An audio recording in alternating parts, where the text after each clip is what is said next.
ओम नमो भगवते वासुदेवाय नमः। नमस्कार दोस्तों, कैसे हैं आप सब। बहुत स्वागत है आपके अपने ही चैनल इंस्पिरेशन ऑफ प्रेरणा में। जब हमारा मन अशांत होता है, हम परेशान होते हैं, भगवान के सामने दिया जलाने से, प्रार्थना करने से हमारा मन शांत हो जाता है। हमारे मन को, हमारे दिमाग को शांति मिलती है। लेकिन अगर उसी समय वो दिया बुझ जाए तो हमारा मन और भी ज़्यादा परेशान हो जाता है कि ऐसा क्या हुआ।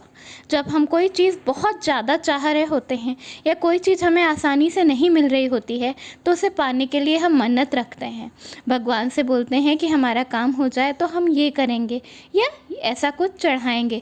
और अगर हम वो मन्नत पूरी ना कर पाएँ तो, या कई बार हम पूरी श्रद्धा से मंदिर जाते हैं, पूजा के फूल वहाँ से ले आते हैं जो पंडित जी हमें देते हैं, और उसके बाद उन फूलों का क्या करते हैं।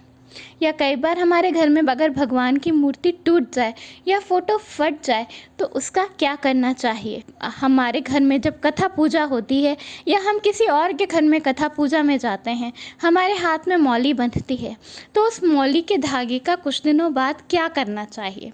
तो इन्हीं सब प्रश्नों का आज मैं आपको बहुत ही सरल उत्तर बताऊंगी कि अगर आपके साथ ऐसा कुछ होता है या आपके पास ऐसी कुछ चीज़ें हैं जो कि भगवान से रिलेटेड हैं, तो आपको उनके साथ क्या करना चाहिए।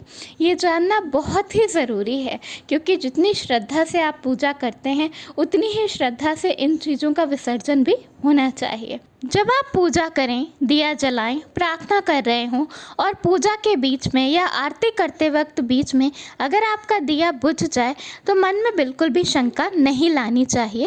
ये किसी भी वजह से हो सकता है, आपका हाथ हिल गया हो या हवा चल गई हो या किसी से धक्का लग गया हो या किसी से हवा लग गई हो, तो इसके लिए बिल्कुल भी परेशान नहीं होना चाहिए।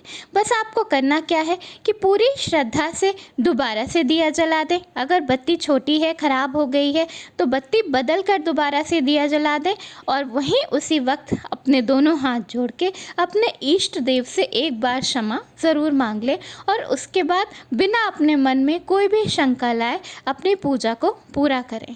ऐसा करने से आपके ऊपर कभी कोई दोष नहीं आता। अब अगर आपके घर में भगवान की कोई मूर्ति टूट जाए या कोई फोटो फट जाए तो अपने मन में बिल्कुल भी शंका नहीं लाना चाहिए। ऐसा हमारे शास्त्रों में बताया गया है कि अगर देवी देवता की मूर्ति घर में टूट जाती है तो इसे अपशगुन नहीं मानना चाहिए, बल्कि ऐसा मानना चाहिए कि हमारे घर के ऊपर कोई मुसीबत आने वाली थी जो कि टल गई है। उस मूर्ति को आप बहते हुए जल में विसर्जित कर दें। अगर इको फ्रेंडली मूर्ति है तो आप उसे गमले के नीचे भी डाल सकते हैं, बस उसके ऊपर कोई भी कांटे वाला पेड़ ना लगाएं। आपके घर के पास बहता हुआ जल भी नहीं है और मूर्ति इको फ्रेंडली भी नहीं है तो अपने घर के आसपास किसी मंदिर में आप वो मूर्ति रख सकते हैं। इसके बाद जब आप मंदिर जाते हैं, आपको पूजा के फूल मिलते हैं तो उन्हें पूरी श्रद्धा से अपने घर ले आएं, लेकिन 24 घंटा होने के बाद उन फूलों को आप अपनी क्यारी में डाल दें या फिर किसी गमले में डाल दें या किसी ऐसी जगह डाल दें जहाँ पर किसी का पैर बिल्कुल भी ना पड़े। जब आप कहीं पर भी पूजा में जाएं या आपके घर में कथा पूजा हो और आपके हाथ में मौली बंधे तो उस मौली को कम से कम 3 दिन तक अपने हाथों पर बांधे रहना चाहिए और उसके बाद आप उस मौली को खोलकर किसी भी पेड़ की डल पर या अपने गमले में डाल सकते हैं। ऐसे करने से आपके ऊपर कभी कोई दोष नहीं आता, लेकिन उसे कभी भी ऐसी जगह ना फेंकें जहाँ किसी का पैर पड़े और डस्टबिन में तो बिल्कुल भूल कर भी नहीं डालना चाहिए। जब आप अपने घर में दिया जलाते हैं तो घी की बत्ती जो रोज़ जलने के बाद जो बत्ती का छोटा सा पोर्शन बचता है, उस बचे हुए पोर्शन को भी आपको कभी झाड़ू में या डस्टबिन में नहीं डालना चाहिए। उसे इकट्ठा करते जाएं और बाद में उसे किसी पीपल के पेड़ के नीचे डलवा दें या आप चाहें तो गमले में भी नीचे डाल सकते हैं, वो धीरे धीरे खुद ही डिके हो जाता है। इसी तरह आप जो अपने घर पे पूजा के फूल चढ़ाते हैं, उन फूलों को उठाकर भी आप अपने गमले में डाल सकते हैं। अब अगर आपने कोई मन्नत रखी है किसी विशेष देवी देवता के लिए और अगर आप उसे पूरा ना कर पाएँ तो क्या करना चाहिए। ऐसा हमारे शास्त्रों में बताया गया है कि आपने अगर किसी देवी देवता के लिए मन्नत मांगी है और आप मन्नत पूरी नहीं कर पा रहे हैं तो अपने घर के आसपास किसी उसी देवता के मंदिर में जाएं और सवाया यानी कि जितना आपने मन्नत मांगा है उसका 1.25 गुना सामान या पैसा वहाँ पर दान कर दें और अपनी भूल के लिए क्षमा मांग लें। ऐसा करने से आपके ऊपर दोष नहीं आता। पूजा में चढ़ाए हुए पैसे, जो हम लोग पैसे पूजा में चढ़ाते हैं, उन्हें उठाकर आप किसी मंदिर की दान पेटी में डाल सकते हैं, या आप चाहें तो किसी ब्राह्मण को दे सकते हैं, किसी गरीब इंसान को भी दे सकते हैं।